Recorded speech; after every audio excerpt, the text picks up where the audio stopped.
Merhabalar, kanalıma ve videoma hoş geldiniz sevgili hanımlar. Önümüz yaz biliyorsunuz. Sizinle beraber şöyle bambu koton iple bir elbise çalışalım dedim. İpim Himalaya Deluxe bambu. 100 gramı 250 metre. %60 bambu, %60 koton. Renk numarasında hemen şöyle vereyim. Color 124 alt-40 lot 2119. Tığım 3 milim. Elbiseme ne kadar ip gidecek tahmin edemediğim için 3 adet ip hazırladım. Video sonunda ne kadar ip gitti sizlere bilgi veririm arkadaşlar. İplerimi şöyle kenara alıyorum. Bismillahirrahmanirrahim diyorum ve çalışmaya başlıyorum. Elbisem için 108 adet zincir çekeceğim.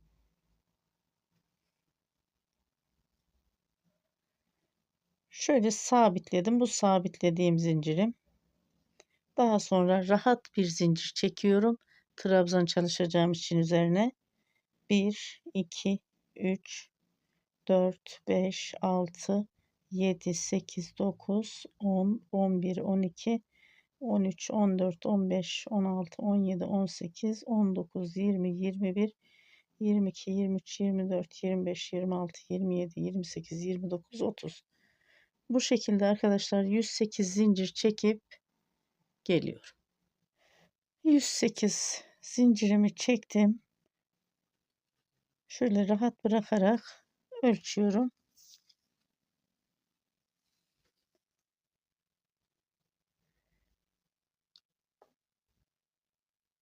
43 santim zincirimin uzunluğu. Bu zincirimi şöyle birleştiriyorum.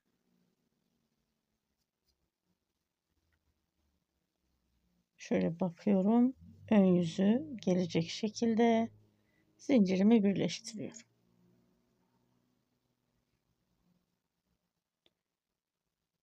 Şöyle bir zincir daha çekiyorum. Sabitlediğim zincirden değil de buradan birleştiriyorum. İkinci zincirden, onun için bir zincir daha çektim. Burada kaydırma tekniğiyle şöyle birleştirdim. 1, 2, 3 zincir çektim. Bu trabzan oluşuyor. 108 trabzan oluşturacağım bu zincirimle beraber. İp aldım tığıma. Hemen bir yandaki zincir yuvasına batarak iki seferde bir trabzan oluşturdum. İp aldım. Bir yandaki zincir yuvasına batarak iki seferde bir trabzan. İp alıyorum tığıma. Bir yandaki zincir yuvasına batarak iki seferde bir trabzan. Tığıma ipimi aldım. Bir yandaki zincir yuvasına batarak iki seferde bir trabzan oluşturdum. Tığıma ip alıyorum. Bir yandaki zincir yuvasına batarak iki seferde bir trabzan. Tekrar tığıma ip alıyorum. Bir yandaki zincir yuvasına batarak iki seferde bir trabzan oluşturuyor. Bu şekilde 108 adet trabzan oluşturup geliyorum. Şu 3 zincir de oluşturduğum trabzanımla beraber. 108 adet trabzanımı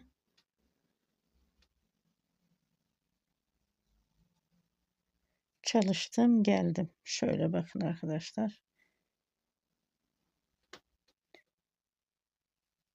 Burada kaydırma tekniğiyle birleştiriyorum. Şu sıra başındaki trabzana şöyle 1, 2, 3 zincir çekiyorum. İp aldım. Bakın tığımı ilmeğimin şu aradan attım. Bakın arkaya bakın. Etrafından dolandırdım. Tekrar öne aldım. 2 seferde bir trabzan oluşturdum. İp aldım. Bu sefer arkadan tığımı aldım. Bakın. Trabzanın önden, tığım arkadan tekrar çıkardım. İlmeğimi aldım. 2 seferde bir trabzan. İp aldım. Bu aradan tığımı taktım. Arkadan aldım, dolandırdım. Bakın geldim. Tekrar önden çıkardım. 2 seferde bir trabzan. İp aldım. Aradan, arkadan taktım. Önden, arkadan tığımı çıkardım. 2 seferde bir trabzan. İp alıyorum. Bu ara trabzandan bakın. Arkasından trabzanını aldım. Tekrar tığı öne çıkardım. 2 seferde bir trabzan oluşturdum. İp aldım. Arkadan tığımı taktım. Bakın önden tekrar şöyle diğer trabzan arasına taktım. Arkadan çıkardım. 2 seferde bir trabzan. İp aldım. Bu sefer de bu aradan önden taktım. Tığımı arkadan aldım. Tekrar öne çıkardım. 2 seferde bir trabzan oluşturdum. Lastik çalışıyoruz bu şekilde arkadaşlar. Burası ön diş. Bu arkadan tığımı takıp tekrar arkadan çıkardığım arka diş lastik. Bakın ön diş lastiği nasıl çalışıyorum. Aradan tığımı taktım. Şöyle bakın. Diğer aradan çıkardım. İp aldım. Arkadan trabzan arasından çıkardım. Trabzanın önünden tığımı aldım. Tekrar arkadan ilmeğimi aldım.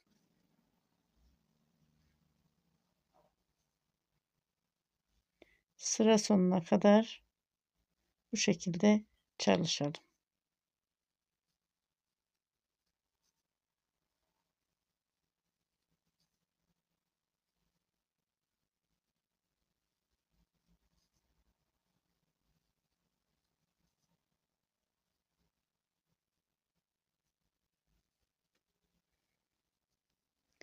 Bu şekilde örgümü ilerletip geliyorum sıra sonuna kadar. Evet, sıra sonuna geldim. Buradaki ön diş lastik, şöyle arka diş ve tekrar ön diş. Şu 3 zincirle oluşturduğum trabzana yine şöyle tığımı taktım. Bakın kaydırma tekniğiyle birleştirdim. 1 2 3 zincir çekiyorum. İp aldım. Lastiğimizi nasıl görüyorsak öyle ilmekleri o şekilde çalışıyoruz. Bakın. Ön diş. Trabzan boşluğundan tığımı taktım. Diğer trabzan boşluğundan çıkardım. 2 seferde bir trabzan oluşturdum. İp aldım tığıma. Arkadan boşluktan tığımı taktım. Önden tekrar arkaya tığımı geçirdim. 2 seferde bir trabzan oluşturdum. İp aldım. Ara boşluktan tığımı taktım. Bakın diğer boşluktan çıkardım.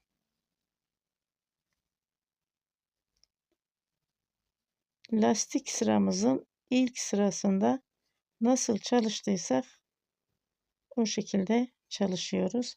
Bakın trabzanı lastik içine aldı, yuttu gördüğünüz gibi.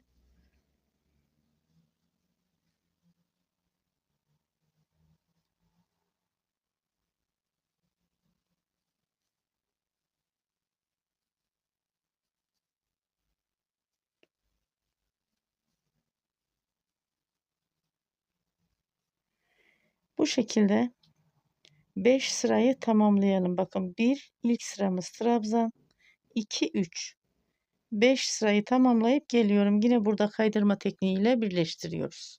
Burada sıra sonuna geldim. Bakın 3 zincirle oluşturduğum trabzana tığımı taktım. Kaydırma tekniğiyle birleştirdim. 1 2 3 zincir çektim. Bu bir trabzan. Bu şekilde sayıyorum. Buradaki göze 3 tane trabzan çalışıyorum. 1 2 3. Bakın. Burada sıra başında bir yarım model oluşturuyorum. Sıra sonunda bu tamamlanacak. Sonra 1 2 3 zincir çektim. bir gözü atladım, ikinci göze sık iğne çalıştım. 1 2 3 zincir çektim. Bir göze atladım, ikinci göze trabzan çalışıyorum. 1, bakın buraya 3 trabzan çalışacağım aynı göze. 2 3, bir yandaki bu lastik, hani trabzan tepesine lastiği 5 sıraya tamamladım arkadaşlar. Kaydırma tekniğini çalışırken söylemeyi unuttum. Tam 5 sıra bakın. 1 2 3 4 5. 3 trabzanı çalıştım. Sonraki göze bir trabzan, bir sonraki göze 3 trabzan. 1 2 3. Buradaki 3 trabzandan 7 trabzan elde ettim. 1 2 3 zincir çektim. Bir trabzan tepesine atladım. İkinci trabzan tepesine bu göze bir sık iğne yaptım. 1 2 3 zincir çektim. Buradaki bir trabzan tepesine atladım. Bu gözü ikinci göze 3 tane trabzan çalışacağım. 2 seferde oluşturdum. 1 2 3. Bir yandaki göze bir trabzan, bir yandaki göze 3 trabzan. 1 2 3. Burada da 3 trabzandan 7 trabzan elde ettim. 1 2 3 zincir çektim. Bir gözü bıraktım. İkinci göze sık iğne ile çalıştım. 1 2 3 zincir çektim. Bir gözü bıraktım. İkinci göze 3 trabzan. 1 2 3. Bir sonraki göze bir trabzan. Bir sonraki göze 3 trabzan. 1 2 3. Burada yine 3 trabzandan 7 trabzan elde ettim. 3 zincir çektim. Bir gözü bıraktım. İkinci göze sık iğne yaptım. 1 2 3 zincir çektim. Tığıma ipimi aldım. Bir gözü bıraktım. İkinci göze 3 trabzan. 1 2 3. Bir sonraki göze bir trabzan ve bir sonraki göze 3 trabzan. Sıra sonuna kadar bu şekilde ilerleyelim. Hani sıra sonu dediğim şu birleştirdiğimiz yer, buradaki yarım modeli sıra sonunda tüm model olarak tamam edeceğim. Sıra sonuna geldim. Bakın burada sık iğne çalışmamı yaptım. Bu yarım modeli tamam edeceğim. 1 2 3 zincir çektim. Bu gözü bıraktım. İkinci göze 3 trabzan. 1 2 3. 3 zincirle oluşturduğum trabzanla beraber burada da 7 trabzan oldu. Kaydırma tekniğiyle bakın, bu zincir trabzanımın tepesine tığımı taktım. Kaydırma tekniğiyle birleştirdim. Toplamda kaç model çalıştık? Hemen sayıyorum. Bu yarım modeli de birleştirdim sıra başı ve sıra sonunda. Bu 1 2 3 4 5 6 7 8 9 10 11 12 13 14 15 16 17 18 model çalıştım. Kaydırma tekniğiyle birleştirdim ya, bir zincir çektim, örgümün arka yüzünü döndürdüm. Burada ön diş çalışacağız. Bakın şu ara boşluktan tığımı taktım, diğer ara boşluktan aldım bir sık iğne. Buradaki 3 trabzana yine ara boşluktan tığımı taktım, diğer ara boşluktan tığımı çıkardım, ikinci sık iğne. Buradan ara boşluktan tığımı taktım, buradan boşluktan çıkardım, üçüncü sık iğne. Burada 3 sık iğne çalıştım. 1 2 3 zincir çektim. Diğer 3 trabzana geldim. Bak bu ara boşluktan tığımı taktım. Buradaki ara boşluktan çıkarttım. Bir sık iğne. Yine şu ara trabzan arasından tığımı taktım. Bakın diğer trabzan arasından bir sık iğne çalıştım.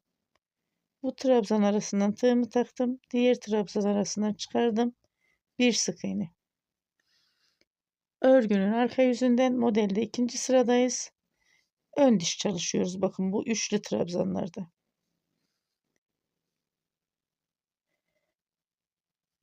Burada bakın tığımın başına ip aldım. Şöyle bir zincir de çektim, ip aldım. Burada arkadan tığımı taktığım boşluktan şöyle bu tekli trabzanın önden aldım, diğer arkadan çıkardım. Bakın şu şekilde. Şöyle de anlatabilirim. Şöyle bakın. Şu şekilde. Bir, iki seferde bir trabzan oluşturdum. Bir zincir çektim. Burada bu üçlü trabzanda yine şöyle ön diş çalışıyorum, sık iğne. Bakın bu trabzan arasından tığımı taktım, diğer trabzan arasına çıkardım, sık iğne. Bu trabzan arasından tığımı taktım, diğer trabzan arasından çıkarttım, sık iğne. Bu modele şöyle bir bakalım, bakın. Şöyle bir model, bu şekilde çalışmış olduk. 1, 2, 3 zincir çektim. Diğer modele geçtim. Buradaki boşluktan tığımı taktım. Aradaki boşluktan çıkardım. Bir sık iğne. Yine trabzan arasından tığımı taktım. Diğer boşluktan çıkardım. Bir sık iğne. Bu üçlü trabzana. Trabzan arasından tığımı taktım. Diğer boşluktan çıkarttım. Bir sık iğne. Bir zincir çektim. İp aldım. Tığımı şöyle bakın bu boşluktan aradan arkadan taktım. Trabzanın bakın önden aldım. Tığımı tekrar arkadan çıkartıyorum. Şu ara boşluktan arka diş çalışıyorum. Burada bir trabzan oluşturdum. Bir zincir çektim. Buradaki üçlü trabzana ara boşluktan tığımı taktım. Diğer ara boşluktan çıkardım. Bir sık iğne. Ara boşluktan tığımı taktım. Diğer ara boşluktan çıkardım. Bir sık iğne daha çalıştım. Ara boşluktan bakın tığımı takıyorum. Diğer ara boşluktan çıkardım. Bir sık iğne. 1, 2, 3 zincir çektim. Aynı şekilde devam ediyorum. Bakın. Bu döngü bu şekilde devam ediyor. Şöyle bakıyoruz. Bu şekilde.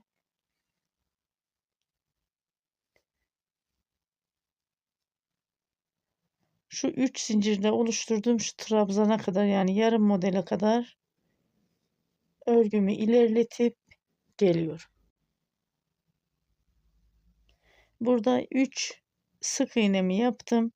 1, 2, 3 zincir çekiyorum. Bu yarım modeldeki sık iğneyi de tamamlıyorum.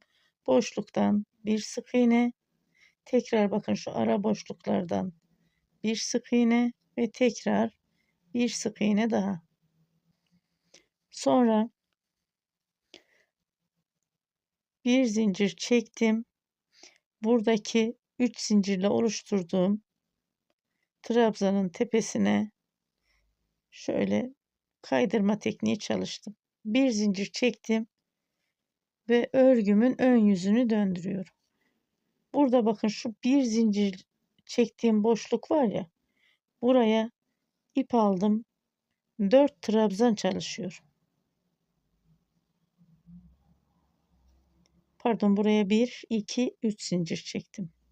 Şu bir zinciri bıraktık. Buradaki bir zincir boşluğuna 1. Buradaki zincirle oluşturduğum trabzan. 2, 3, 4 trabzan çalıştım. Bir zincir çektim. Burada 3 zincir çekmiştim. Bu boşluğa sık iğne ile sabitledim. Bir zincir çektim. Buradaki şu 3 tane sık iğneyi atladım. Şuradaki bir zincir çektiğim boşluk var ya, şu ön diş çalıştım bakın. Burada ön diş, arkada arka diş. Örgünün ön yüzündeyiz. Bu boşluğa 4 tane trabzan. 1, 2, 3, 4 trabzan çalıştım. Tekrar ip aldım. Burada örgünün arka yüzünden arka diş olarak çalışmıştım. Ön yüzünden bakın ön diş oluyor. Bu boşluktan tığımı taktım. Diğer boşluktan aldım. 1 2 seferde bir trabzan oluşturdum. İp aldım. Diğer şu bir zincir çektiğim boşluğa 4 trabzan. 1 2 3 4. Bir zincir çektim. 3 zincir çektiğim boşluğa sık iğne ile sabitledim. Bir zincir çektim.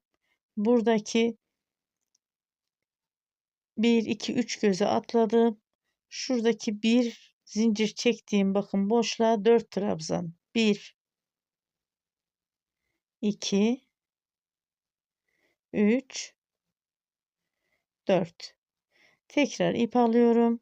Bu sefer bu aradan tığımı taktım. Diğer aradan boşluktan çıkarttım. Ön diş bir trabzan çalıştım.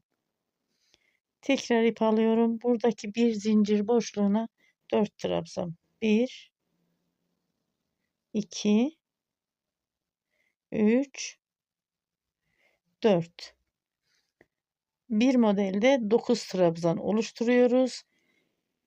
4 trabzan şu bir zincir boşluğuna, sonra şu ön diş bir trabzan, hemen yanındaki bir zincir boşluğuna 4 trabzan, bir zincir, 3 zincir çektiğimiz boşluğa sık iğne ile sabitliyoruz. Bir zincir çekiyoruz. Sonra şuradaki bir zincir boşluğuna 4 trabzan, bir ön diş trabzan, tekrar bir zincir boşluğuna 4 trabzan. Bir zincir çektim. 3 zincir çektiğim boşluğa sık iğne ile sabitledim. Bir zincir çektim. Buradaki bakın şurada bir zincirle bir boşluk oluşturmuştuk. Oraya 4 trabzan, 1 2 3 4. Bir doladım.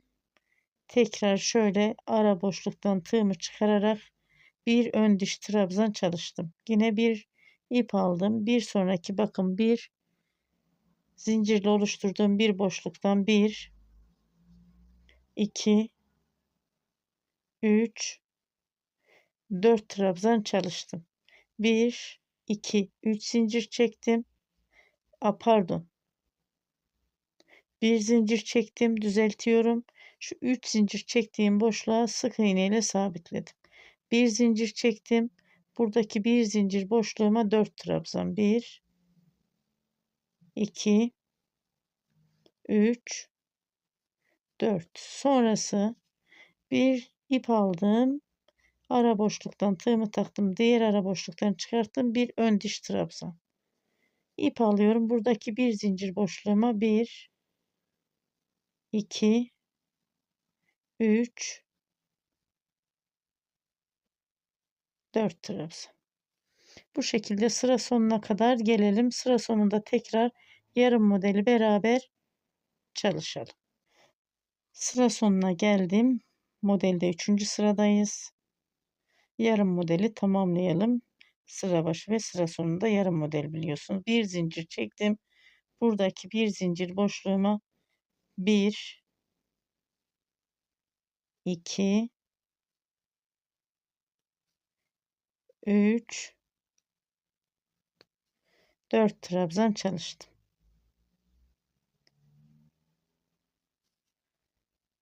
Burada bir zincir çektim. Şu zincirle oluşturduğumuz bu trabzanı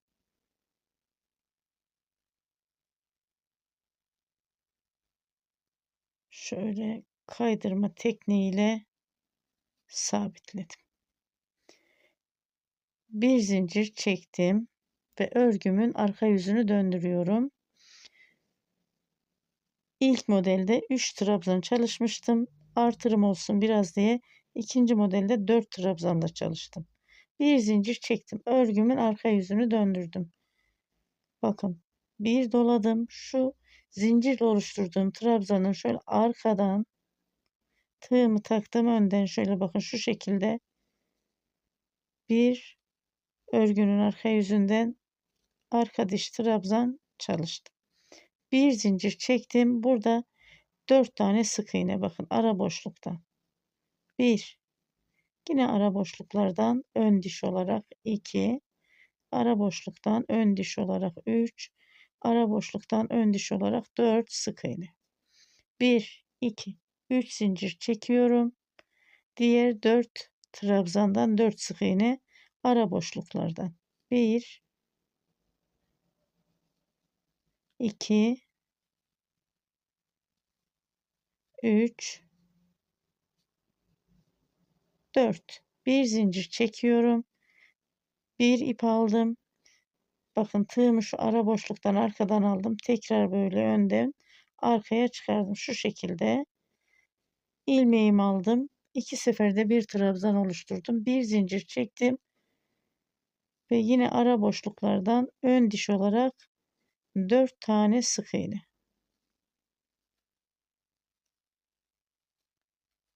1 2 3 zincir çektim. Yine şu karşıdaki 4 trabzandan ön diş olarak 4 sık iğne ara boşluklardan. 2 3 ve 4. Bir zincir çektim. Doladım. Bakın bir doladım. Tığımı arkadan taktım. Tekrar önden arkaya aldım. Trabzanımı oluşturdum. Bir zincir çektim. Ön diş olarak aralardan 4 sık iğne. Her trabzana bir sık iğne. 3 zincir çektim. Bu şekilde şu yarım modele kadar örgümü ilerletip geliyorum. Sıramı tamamladım. Yarım modele geldim. Burada 1 2 3 zincir çektim. 4 sık iğneden pardon 4 trabzandan 4 sık iğne çalışacağım ara boşluklardan ve 4 sık iğnemi çalıştım. Bir zincir çektim. Buradaki trabzanı kaydırma tekniğiyle birleştirdim. Bir zincir çektim. Örgümün ön yüzünü döndürüyorum. İp aldım. Şu bir zincirin bak ara boşluktan buradan aldım. Şu şekilde. Burada bir trabzan oluşturuyorum. Ön diş olarak. Şimdi buradaki bir zincir boşluğuna tığımı taktım 4 trabzan. 1 2 3 4. Bir zincir çektim.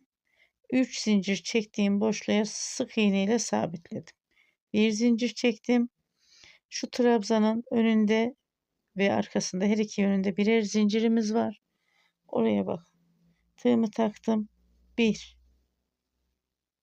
2 3 4 zincir çektim. Bir doladım. Boşluktan alarak şöyle ön boşluktan ön diş bir trabzan çalıştım. Yine bakın ip aldım dolayarak buradaki bir zincir boşluğuna 1 2 3 4 trabzan çalıştım. Bir zincir çektim. 3 zincir çektiğim boşluğa sık iğne ile sabitledim. Bir zincir çektim. Buradaki bir zincir boşluğuna 4 trabzan. 1 2 3 4. İp aldım. Ara boşluktan bir ön diş trabzan çalıştım. İp aldım. Buradaki bir zincirden 4 trabzan. 1 2 3 4. Bir zincir çektim. 3 zincir çektiğim boşluğa sık iğne ile sabitledim. Sıra sonuna kadar bu şekilde örgümü ilerletip geleyim. Sıra sonuna geldim. Sıra sonunda yarım modeli de tamamlayayım. Burada bir zincir çektim. 3 zincir çektiğim boşluğa sık iğne ile sabitledim. Bir zincir çektim. Buradaki bir zincir boşluğuna 4 trabzan. 1 2 3 4. Bir zincir çekiyorum. kaydırma tekniğiyle şu trabzanımıza 1 2 4 şöyle şu şekilde sabitliyorum. Bakın şöyle ön diş olarak. Şöyle bakalım. Bakın bu şekilde ilerleyecek eteğimiz. Elbisemizin önce eteğini çalışıyoruz. Modelimiz böyle. Ben yeterli bir ölçüye gelene kadar elbisemin eteğini örüp geleyim. Elbisemin eteğini yeterli bir ölçüye gelene kadar ördüm. Şöyle hemen ölçelim. Şimdi etek ucu son modelini çalışacağız.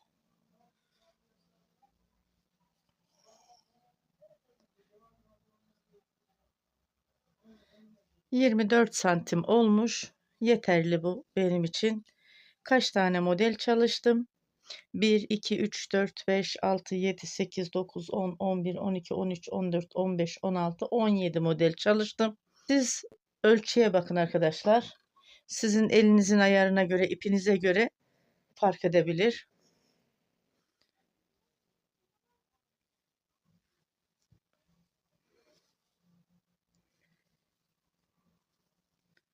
Şurayı tekrar sizinle yapayım.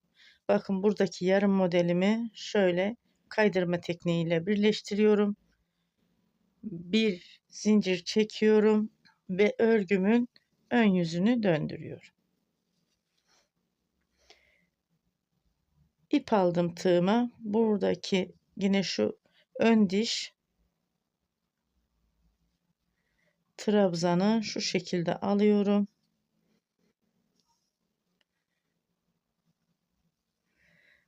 Burada 4 trabzan çalışıyorduk. 5 trabzan çalışıyoruz. 1 2 3 4 5 5 trabzan çalıştım. Bir zincir çektim. Şu 3 zincir çektiğim boşluğa sık iğne ile sabitledim. Bir zincir çektim.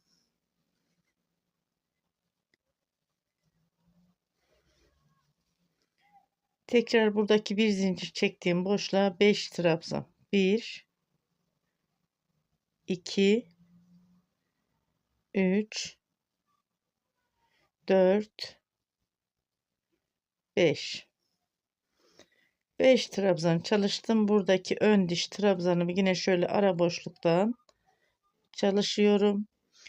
Bir zincirle oluşturduğum şu ara boşluğa 5 trabzan. 1 2 3 4 5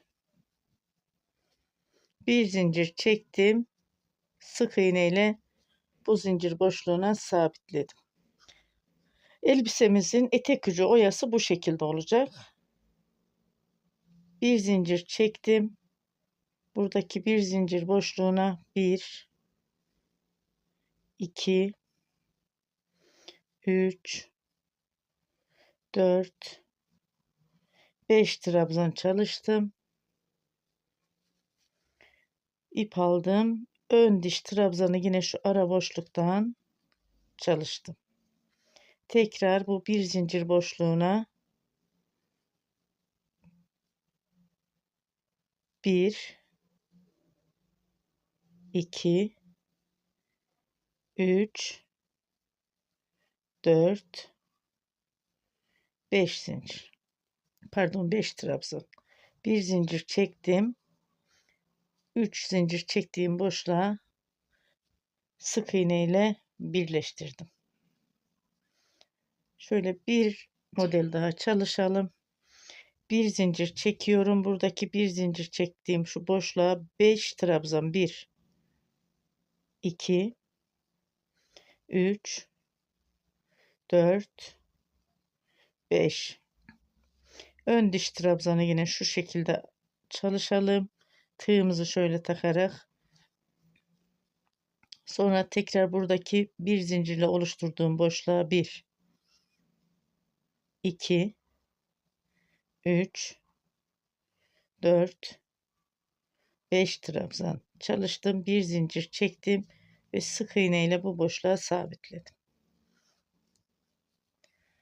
Sıra sonuna kadar bu şekilde çalışalım. Sıra sonuna geldim. Şu yarım modelin son 5 trabzanını da yapayım. Şu bir zincirle oluşturduğum boşluğa 5 trabzan çalıştım. Sonra şöyle kaydırma tekniğiyle bakın birleştirdim ve bir zincir çektim.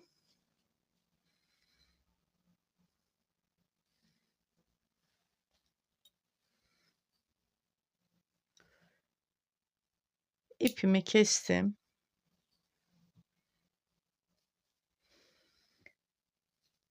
Bunu da şöyle beraber hemen kaybedelim arkadaşlar. Temiz iş çok önemli. Yaptığımız bütün işlerde. Tığ işi, çift iş, tunus işi fark etmiyor.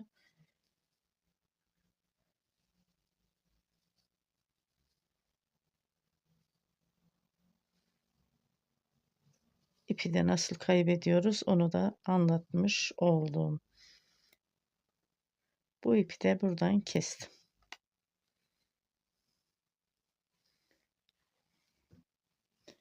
Bakın bu şekilde elbisemizin etek kısmı bitti. Eteği bitirdim. Şöyle bakın.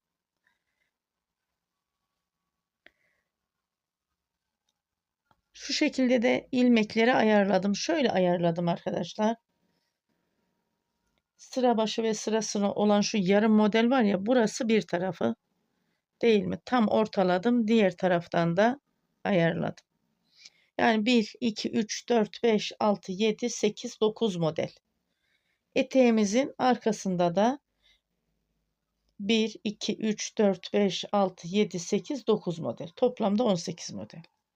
Bu şekilde ayarladım. Buradaki tam ortadaki ön dişten bir ayraç taktım. Burada da ayarladım. Burada da tam bakın. Şu ortadaki ön dişte. Bunu ayarladık arkadaşlar. Şimdi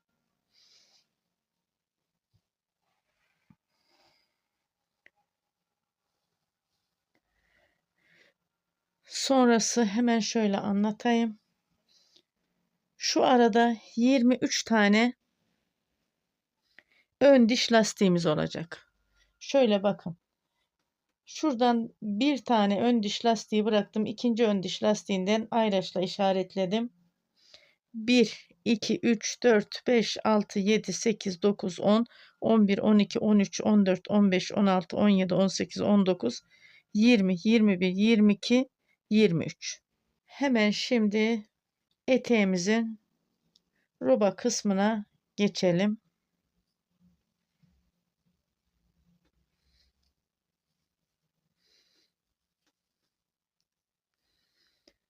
Şöyle şu arka dişten tığımı taktım. Bu şekilde. İpimi bir sabitledim. İlmeğimi aldım. Sabitledim. Bakın şu ucu da şöyle aradan yine tekrar şöyle 3 zincir çektim.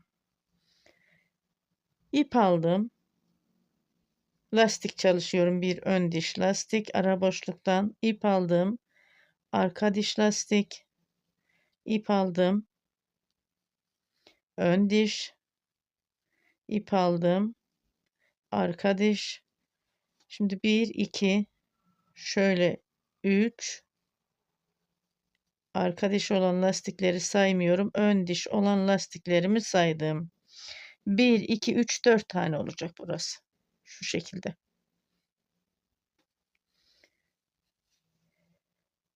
Burada 1, 2 trabzan tepesini bırakıyorum. Şu lastik tepesini, üçüncü lastik tepesine, şu arka diş tepeye 1, 2, 3, 4 trabzan. Şöyle anlatayım. Şu modelde de ilk sırada 3 yapmıştım. Sonrası 4 yapmıştım. Biraz daha dolgun dursun diye 4'ten başladım. 4 trabzanı çalıştım. İp aldım. Şöyle bakın, ara boşluktan bir ön diş trabzan çalıştım.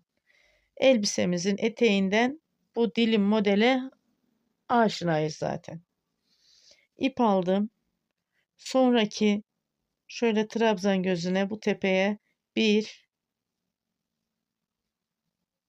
2, 3, 4 diş trabzan çalıştım. Şu şekilde 1, 2, 3, 4. Bir zincir çektim. Bakın, bu 1, 2 trabzan tepesini bıraktım. 3. trabzan tepesine sık iğne ile sabitledim. Bir zincir çektim. 1, 2 trabzan tepesini bıraktım. 3. trabzan tepesine 1, 2, 3, 4 trabzan çalıştım. İp aldım. Şu ön diş trabzanı ara boşluktan çalıştım. İp aldım. Bir sonraki trabzan tepesine 1, 2, 3, 4 trabzan çalıştım. Bak, trabzan tepesi dediğim şu arka diş lastiği. Bir zincir çektim. 1, 2 gözü atladım. Şu 3. göze bakın, sık iğne ile sabitledim. 1, 2 model oldu. Bir zincir çektim. Yine 2 göz atladım. 3. göze 1, 2, 3, 4 trabzan. İp aldım. Ön diş trabzanı ara boşluktan çalıştım. İp aldım. Bir sonraki trabzan tepesine bu göze 4 trabzan çalışıyorum. 1, 2, 3, 4. Bir zincir çektim. 2 gözü bıraktım. 3. göze bir sık iğne ile sabitledim. Bir zincir çektim. 2 gözü bıraktım. 3. göze 4 trabzan. 1, 2, 3, 4. Sonra ip aldım. Ön diş trabzanı ara boşluktan çalıştım. Bir yandaki göze yine 4 trabzan. 1, 2, 3, 4. Bir zincir çektim. 2 gözü bıraktım. 3. göze 1, 2, 3, 4 trabzan çalıştım. Evet, zincir çekmiyorum burada, pardon.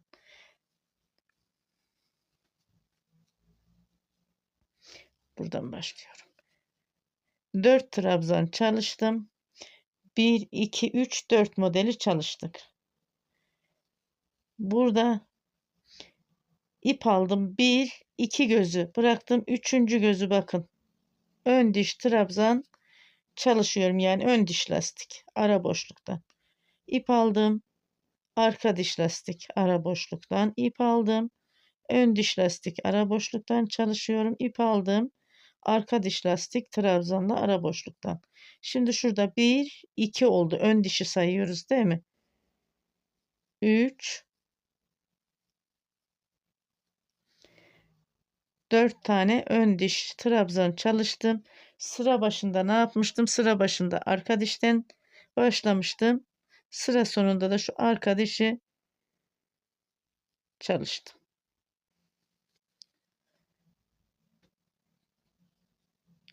4 diş lastiği oluşturduk. En sonda arka dişten çalıştım. Şöyle anlatayım. Sıra başında arka dişten başladım. Sıra sonunda arka dişle bitirdim. Şimdi 3 zincir çekiyorum. 1, 2, 3.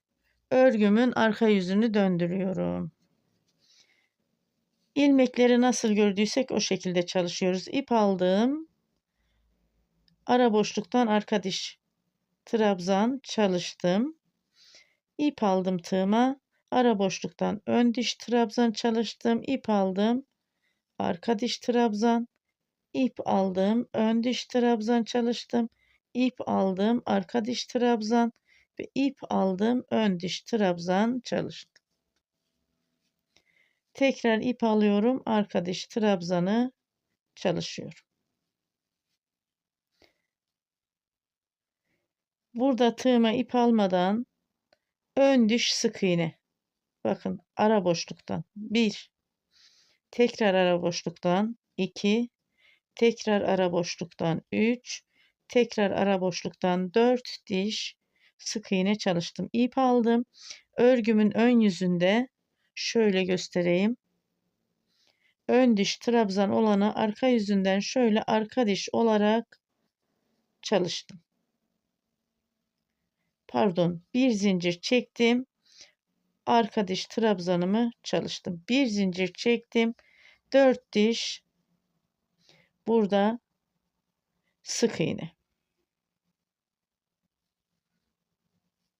1, 2, 3 ve 4. 1, 2, 3 zincir çektim. Bir sonraki trabzanın şu ara boşluktan bir sık iğne, bir sonraki ara boşluktan ikinci sık iğne, bir sonraki ara boşluktan üçüncü sık iğne, bir sonraki ara boşluktan dördüncü sık iğne. Bir zincir çektim. Bir arka diş trabzan çalıştım. Bir zincir çektim. Ön diş olarak 4 sık iğne. Ara boşluklardan çalışıyorum. Elbisenin etek kısmında modele aşina olduğumuz için biraz hızlı geçiyorum. 1, 2, 3 zincir çekiyorum. Yine ara boşluklardan ön diş olarak 4 sık iğne çalışıyorum. Bir zincir çektim. Arka diş trabzanı çalıştım. Bir zincir çektim. 4 tane ön diş sık iğne çalıştım. 1, 2, 3 zincir çektim. Bir sonraki trabzan boşluğundan başladım ve 4 sık iğne çalıştım her trabzan boşluğuna. Bir zincir çektim. Şöyle arka diş trabzan çalıştım. Bir zincir çektim. Ön diş olarak 4 tane sık iğne çalışıyorum. Ve lastik kısmına geldik. İp aldım. Yine ilmekleri gördüğüm şekilde arka diş trabzanı arka diş, ön diş trabzanı ön diş, ara boşluklardan çalışıyorum.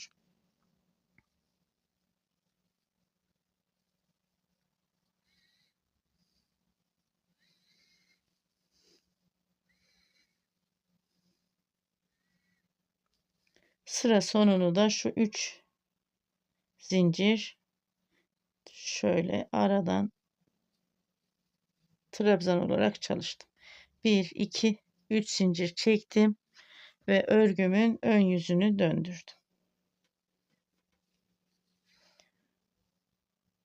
İp aldım.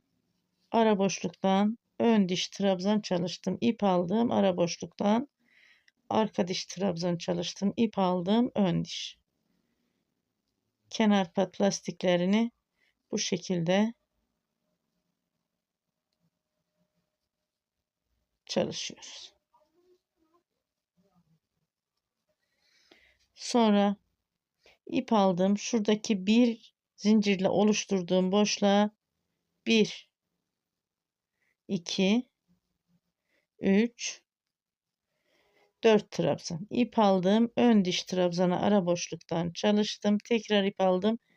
Bir zincirle oluşturduğum boşluğa 4 trabzan. 1, 2, 3, 4. Biraz önce de ifade ettiğim gibi etek bölümünde modele alışık olduğumuz için biraz hızlı çalışıyorum. 3 zincir çektiğim ara boşluğa bir zincir çekerek sık iğne ile sabitledim. Bir zincir çektim. Buradaki bir zincirle oluşturduğum boşluğa 4 trabzan. Sonra ara boşluktan ön trabzanı çalışıyorum ve bir sonraki zincir boşluğuna 4 trabzan. Bir zincir çekiyorum. 3 zincirle oluşturduğum boşluğa sık iğne ile sabitledim. Bir zincir çektim. Bir sonraki bu bir zincirle oluşturduğum ara boşluğa 4 trabzan çalışıyorum. Ön diş trabzanımı çalıştım. 4 trabzandan sonra sonraki bir zincirle oluşturduğum boşluğa yine 4 trabzan.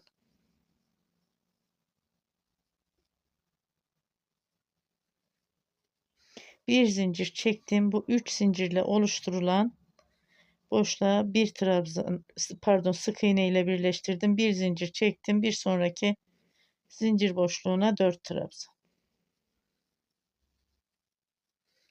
Ve ön diş trabzanı çalıştım. 4 trabzandan sonra bir sonraki zincir boşluğuna hemen yanındakine 4 trabzan çalışıyorum. 1 2 3 4 ip aldım. İlmekleri gördüğüm şekilde çalışıyorum, lastikleri. Bakın şu ara boşluktan ön diş trabzan ip alıyorum. Ara boşluktan arka diş. Ön diş trabzan, arka diş trabzan.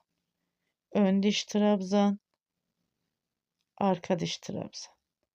Ön diş trabzan ve son trabzanı şöyle ara boşluktan çalıştım. 1 2 3 zincir çektim.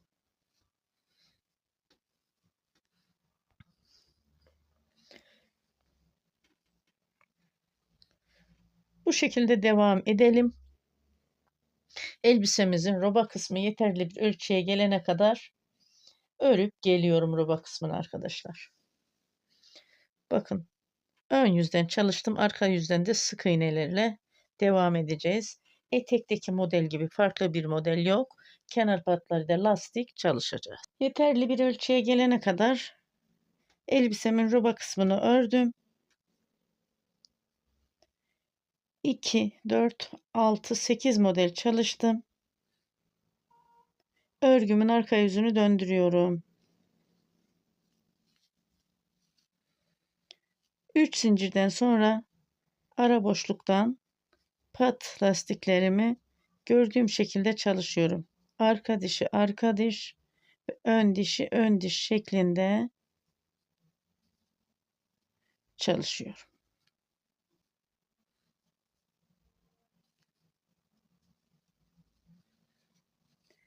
Lastiği çalıştım. Şimdi bakın, bu arka diş geldi.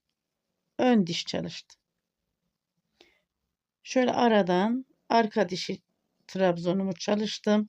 Ara boşluktan ön diş trabzanımı çalıştım. Şöyle yine ara boşluktan arka diş trabzanı çalıştım. Ara boşluktan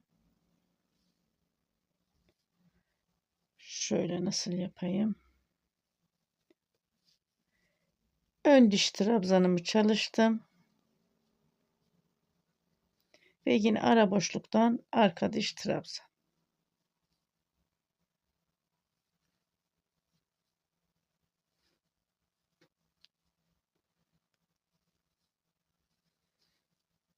Burada sık iğne ile birleştirdiğimiz yer, ip aldım. Şöyle arka diş, yalnız bunu 3 seferde trabzan oluşturacağım. 1 2 3. Şu aradaki dengeyi sağlamak için. Tekrar ön diş trabzan ve tekrar arka diş trabzan. Ara boşluklardan.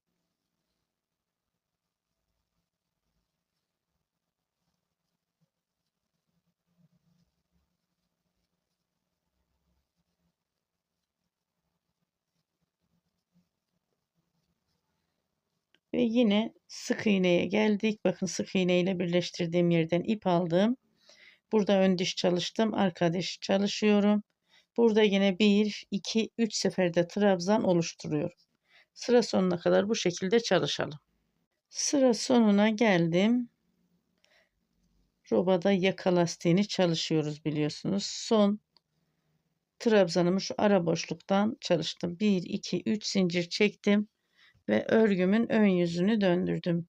Bir sıra lastik oluşturduk. 3 zincirim şu baştaki trabzan. ön diş trabzan çalıştım 1, arka diş trabzan çalıştım 2, ön diş trabzan çalıştım 3. Burada 2 zincir çekiyorum. 1 2. Bu arka diş trabzanı bırakıyorum. Ön diş trabzan çalışıyorum. İyilik yerini bu şekilde çalışalım. Ve sonrasında trabzanlarımızı gördüğümüz şekilde ara boşluklardan arka dişi arka diş, ön dişi ön diş çalışarak nereye kadar geliyoruz? Şu diğer taraftaki pat lastiğine kadar geliyoruz. Orada tekrar iyilik yeri çalışalım. Pat lastiğine geldim. Diğer taraftaki kenardan şöyle bir sayıyorum. 1, 2, 3, 4 trabzandan sonra 5. trabzanda ilik yeri çalışmışım. 2, 3, şöyle 1, 2, 3, 4. Evet. Şimdi şurası 1, 2, 3. 3 trabzan çalıştım. 2 zincir çektim. 4. trabzanımı ön diş çalışıyorum. Ara boşluktan yine ilik yerini oluşturuyoruz. Son trabzanımı bu şekilde çalıştım. 1, 2, 3 zincir çektim. Ve örgümün arka yüzünü döndürdüm. Arka diş trabzanı arka diş çalıştım. Ön dişi ön diş.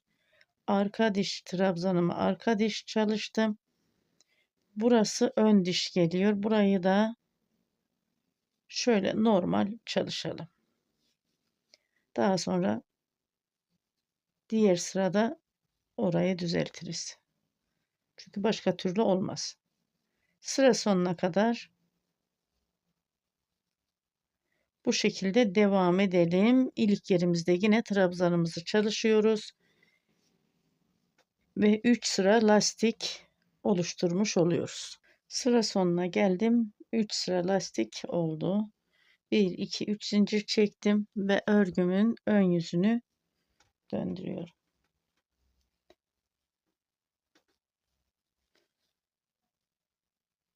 Bir, iki, üç. Hayır, şu trabzanı da içine alıp yuttuğu için 1, 2, 3, 4 sıra lastik olmuş oldu.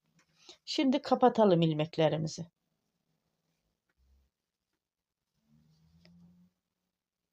3 zincir çekmiştim. Bunu ikisini söktüm. Bir zincire düşürdüm. Sık iğne ile kapatıyorum. Her göze bir sık iğne çalışıyorum. Bak. Şöyle. Bu şekilde bırakmıyorum. Sık iğne çalışarak kapatıyorum.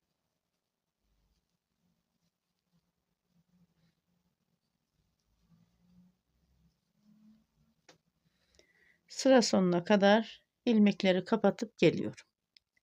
İlmeklerimi kapatarak sıra sonuna geldim. Son ilmeğimi kaydırma tekniğiyle kapattım.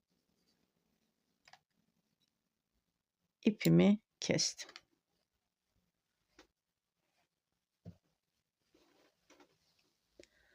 Elbisemizin bakın ön tarafı bu şekilde oldu. Elbisemin arka tarafını döndürdüm.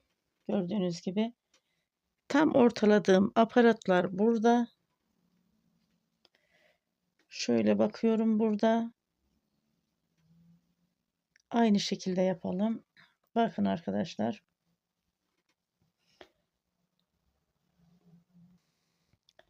Bu ön diş tam ortaladım.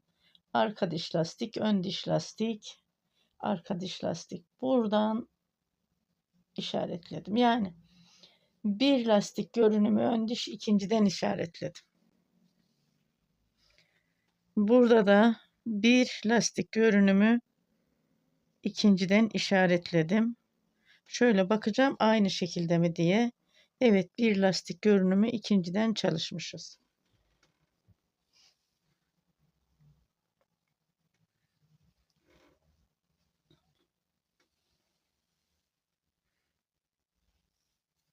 Başlayalım lastiğimizi çalışmaya.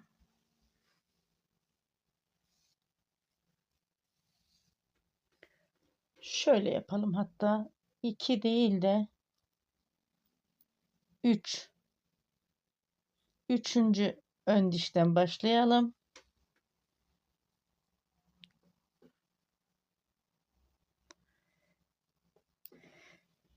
Tabii ki lastik çalışması da toplar tam denk gelir. Bakın 1, 2 değil de 3. ön diş lastikten işaretledim. Buradan arka diş lastikten başlıyorum. Arka diş lastik ne kadar? 1, 2, 3, 4. Dördüncü arka diş lastikten çalışmaya başlıyorum. İpimi sabitledim. Burada da sabitledim. Şu ucu da şöyle aldım. 1, 2, 3 zincir çektim ve ara boşluktan ön diş trabzan çalıştım. Sonra ara boşluktan arka diş trabzan çalışıyoruz ve ön diş. Ön diş trabzanı ön diş, arka diş trabzanı arka diş çalışalım. Lastik modeline artık aşina olduğumuz için tek tek anlatmaya gerek duymuyorum.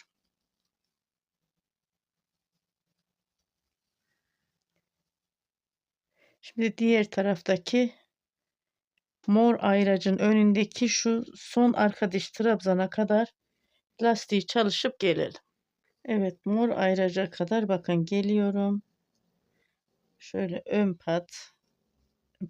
ön diş trabzanımı çalıştım.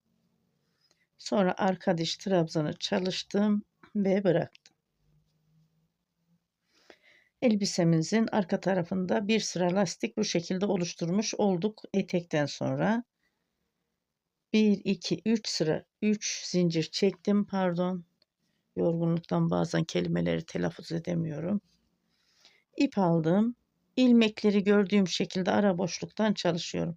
Arka dişi arka diş ve ön dişi ön diş.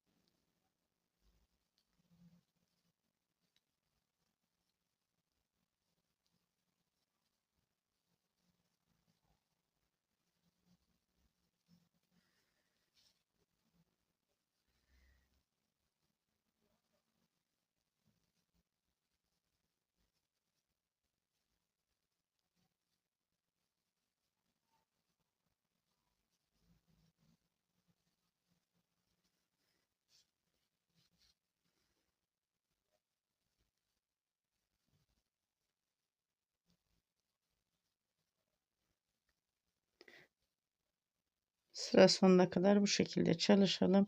Hızlı geçiyorum biraz burayı.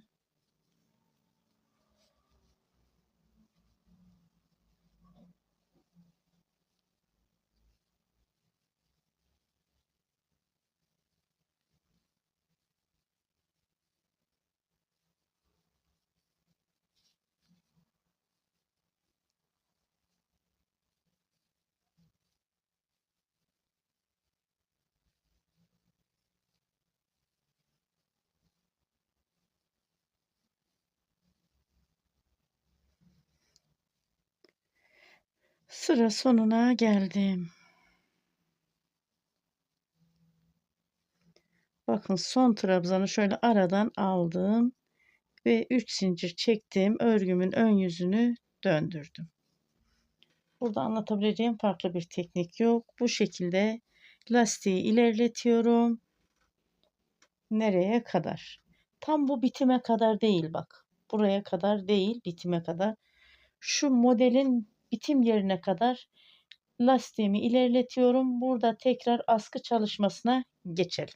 Evet arkadaşlar, elbisemizin arka bedeninde lastik çalıştık. Dediğim gibi model bitimine kadar, şu ön bedenin model bitimine kadar lastiği çalıştık. Şimdi askı çalışacağız.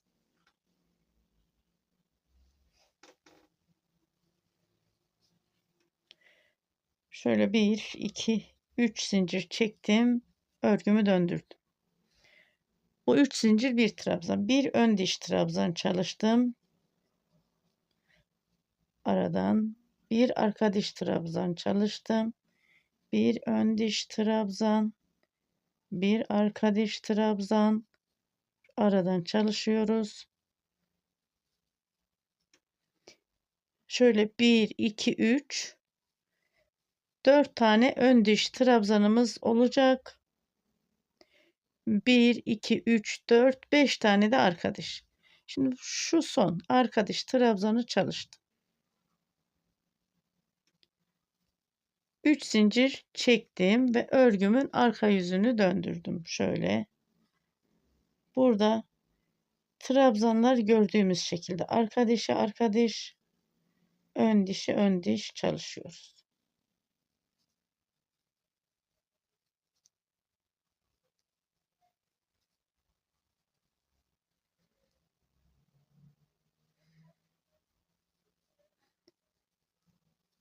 Bir, iki, üç zincir çekiyorum ve örgümün ön yüzü. Burada da gördüğünüz gibi ön diş trabzanlar ön diş, arka diş trabzanlar arka diş çalışılıyor. Burada önemli olan örgünün ön yüzünden 4 tane ön diş trabzan olması.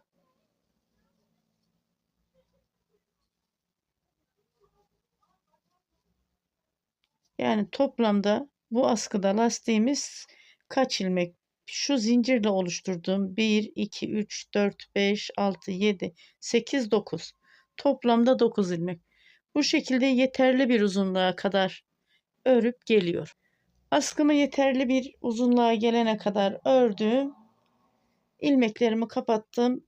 İpimi de biraz mesafe bırakarak kestim. Askımızın ölçüsünü alalım.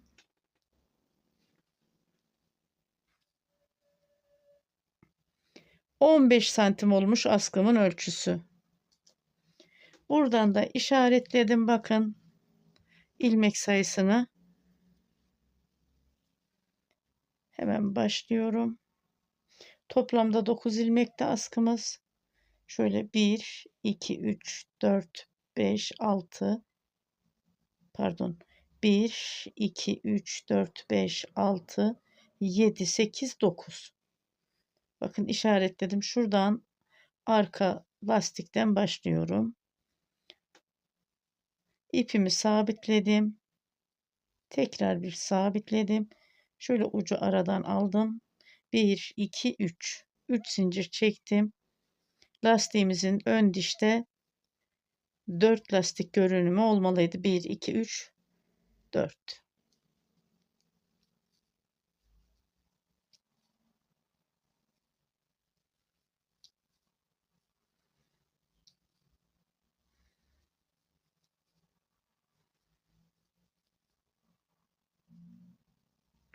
Bu askıyı da yeterli bir ölçüye gelene kadar bununla aynı ölçüye gelene kadar 15 santim olana kadar örüp geliyor. İkinci askımı da ördüm. Düğmelerimi diktim geldim. Bakın düğmelerimiz şöyle. İpimin rengine uygun bir düğme diktim. Ön robadan ilik yerini açtım. Askıya da düğmemizi diktim. Şimdi elbisemizin ölçülerini alalım. Ölçüleri almadan önce elbisemize giden ipi hemen belirteyim. 2 ip gitti. 3 ipten ne kadar ördüm? Şöyle söyleyeyim hemen arkadaşlar. 3. ipi şu ön lastiğin son sırasında bağladım. Şöyle arka lastik ve askıları ördüm 3. ipte. Bakın elbisemin arka tarafı bu şekilde. Lastik çalıştım. Ön tarafını da modelden çalıştım. Elbisemizin genişlik ve boy ölçülerini alalım beraber. Şurada etek genişliğini alıyorum. Net bir ölçü almak istiyorum. 24 santim. Bakın etek genişliği. Roba genişliğini alıyorum. Şurada lastik topluyor. Tam olarak genişlik almak istiyorum. 17 santim. Boy ölçüsünü de alalım elbisemizin. Bütün olarak askıdan etek ucuna alıyorum. 42 santim bakın askıdan etek ucu tam olarak 42 santim. etek bölümünü alalım. Şu lastikten etek ucu 25 santim. Robaya alalım. Robadan etek lastiğine kadar 12 santim. Elbisemizin toplam boy uzunluğu 42 santim. Buna bakalım arkadaşlar. Elbisem 1 yaş için uygun. Böyle minnak bir elbise gördüğünüz gibi. Çocuğun yapısına göre 1 yaşından 1,5-2 yaşına kadar giyebilir bu elbisemizi. Beni buraya kadar izlediğiniz için teşekkür ediyorum. Bir dahaki videolarda ve bir dahaki projelerde buluşmak üzere diyorum.